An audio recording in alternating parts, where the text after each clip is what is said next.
All right, Saagar, what's on your radar? Well, coronavirus cases across the American South are on the rise. States like Texas, Arizona, and others which reopen their economies have seen a surge in new cases. We all know why that is. All of the experts at the time knew so too, and they told us plenty about it.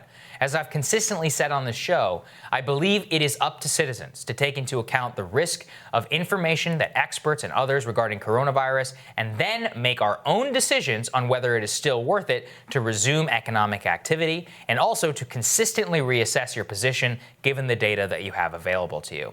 But of course, that is not the position of the mainstream media, establishment Democrats, or others on coronavirus. They have begun an all-out campaign to ignore, cover up, or gaslight the risk of coronavirus that the Black Lives Matter protests have wrought across the country. The most blatant example of this occurred yesterday when a New York City-based publication called The City revealed that coronavirus contact tracers working for the New York City government have been instructed not to ask anyone who has tested positive for the virus whether they have recently attended a demonstration. This is an outrageous attempt to muddy the waters of public health data and to stop experts and citizens from possibly reaching a conclusion in the future that the protests led to a coronavirus outbreak. Political manipulation of health data is exactly the type of behavior that the most deranged liberals on Twitter have accused the Trump administration of doing. But as usual in this particular case, they don't care now because this is a cause that they agree with. You can be assured that if this was the case for a state that had reopened and was trying to cover up their tracks, that the Karens at every single major news organization on earth would be all over it. Recall that when the governor of Georgia reopened his state, The Atlantic literally accused him of, quote, human sacrifice. During the protest, they refused to say a word. They even covered up the advice of one of their sages, Dr. Anthony Fauci, who said that the protests were the perfect conditions for a resurgence of the virus. And then, after the public health experts beclowned themselves, saying that racism actually kills more people than the coronavirus, so that it's perfectly fine to go out and risk in getting the virus, and they have decided now to not even acknowledge their own hypocrisy. As we covered yesterday, NBC News tweeted out a photo of tens of thousands of New Yorkers gathered for a Black Lives Matter rally, and then had the audacity, 4 hours later, to claim that, quote, health experts were concerned about President Trump's decision to hold one of his signature rallies later this week. You may think, oh, Saagar, you can't draw moral equivalence between the two. But the point is that some of the people who will attend that rally hold it in just as much esteem as the George Floyd protests. And you know what? You may disagree, but it's okay, because they're American citizens and they're also allowed to believe whatever they want. It is the job of mass media and public health experts to tell people the truth. The truth is, going to a rally or to a protest is a risk to your health.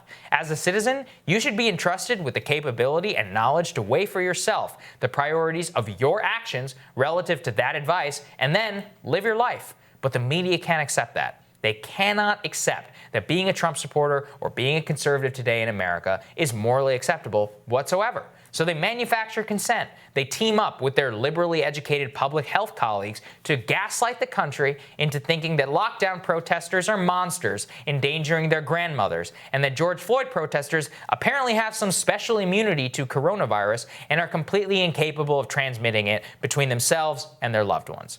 If we see a coronavirus spike, I have no doubt the city of New York, city of D.C., public health experts will go out of their way to either ignore the phenomenon completely or will once again drag out their talking points about how increased deaths are fine because people died for a good cause. And some of them may even have the gall to blame conservative governors for reopening too quickly. But the rest of us are not blind or dumb.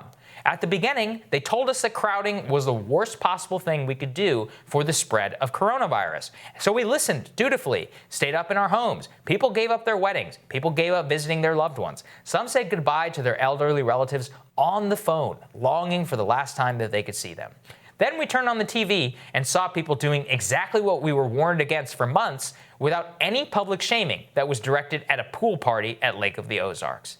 The credibility of the mainstream media, of Democratic governors, establishments, the public health establishment is dead forever on this issue, and it really deserves to be. And that was something, Crystal, that I really could not believe, that the New York City government is trying to manufacture its own public health data. Yeah. Like, look, if it came from and this is the thing, I think you hold this position. he holds this position. Yeah. It is perfectly morally just and perfectly fine for you as a citizen to conclude that it is a risk for my health to go to a protest and to say this protest matters more to American society, to me, to my life and my loved ones, that I go and I express solidarity for the killing of George Floyd. I accept that. You're an American, you're allowed to do what you want. But it has to be consistent. And so to try and to cover it up and, accusing Georgia of human sacrifice, Florida, the way Ron DeSantis was treated, and all of these 20 different Republican governors, or many of these 20 states which are now seeing spikes, NPR was happy to say, coronavirus spike because of reopening. Yeah. But now they don't want to admit the same thing on the protests. Well, that's it. Yeah. Is you just want consistency. Yeah. And public health officials shouldn't be the one determining which causes are just and which causes are not just. Look, I happen to agree with the George Floyd protesters. I was out there with them. Yeah. But I also supported the right of the anti-lockdown protesters to evaluate the risks to themselves and to the community. Yes. And go out and protest for what they believed in as well. And the minute that you start playing this game of this one is just and that one is just, it's very scary because your cause may be on the right side of the just or unjust line today. There's no guarantee that the media will deem it just next time around. So that's why if you're a public health official, you shouldn't be picking and choosing, right? The other piece of news that came out yesterday, which very much related to this, is Anthony Fauci is now admitting that the reason that the government said don't wear masks to begin with was because there was a shortage. Yes. That's not what they said. Yeah. That is not what they said. That's not what the news media said, that they parroted line for line. They said that masks don't work. So don't go and get them because they don't work and they may actually even increase your risk. And so there was this whole spouting of that talking point. Come to find out, they lied to us. They blatantly lied to us. And look, you might say, it was for a good end because they didn't want the nurses and the doctors to be short of masks. You can't just go and make stuff up. Why didn't they say that? People say that. And then if masks are so critical, then let's do everything we possibly can to manufacture them, to get them from wherever we can, and really lock down on people not going out without a mask, not going to stores without a mask. You have to be honest with people. You can't just make stuff up because ultimately, what's the consequence? The consequence is, first, no one trusts anything that's coming out of anyone's mouth anymore. No one has any idea what's true and what's false, right? And next time around, and there will be a next time around, whether it's a second spike or whether it's another pandemic, there will be a next time around.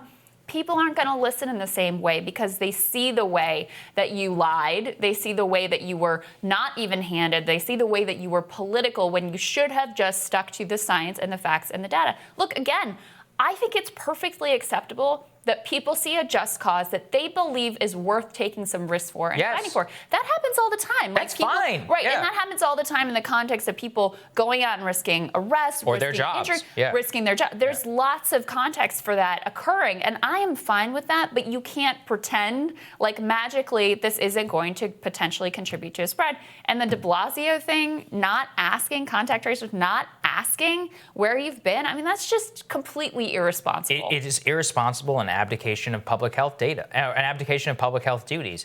And that mask point is perfectly said. I did not believe them at a mask. I actually bought 2 N95 masks in early February. If they had actually told the truth, because I was like, every person I know says masks work and they work real well. Yeah. If they had said, don't buy N95 masks because it will, help us protect healthcare workers, I would not have bought it. Yeah. I would have been like, no, I'm leaving it for the healthcare workers because they're the people who deserve it. I'll make some cloth stuff out of a towel or whatever. And that's the point. Americans dutifully stayed in. How many people watching this, despite the fact losing your job, losing everything, you stayed at home, took it because you were like, you know what? I'm helping the cause. This is the right thing for this is the right thing to do. Country. Everybody would have not bought masks. I really believe that, is that they said, listen, we need the masks. Don't buy the N95s. Keep them so we can do it. Nobody would have done it. You can make them, manufacture them at home. There would have been, I bought some on Etsy after my N95s stopped working. Fine. Okay. No problem. And that was actually the honesty, the sheer dishonesty of it caused, first of all, how many untold people died because we didn't wear masks in the early days in February and March? I mean, who knows how many lives we could have saved, since, as far as I can tell, they say hand washing doesn't work. They say, these other things don't work. And the most effective thing people can do, wear a mask. How long? Why did it take so long for that information to come out? And on this data, look, already there are 20 states right now that have seen, today as we're talking, who have seen an increase in coronavirus cases. Yeah. If you think people are going to listen Arizona's got to a lockdowns, massive spike. if you think you can listen to, they're gonna try and lock down the economy again, and they're gonna listen to you, forget it.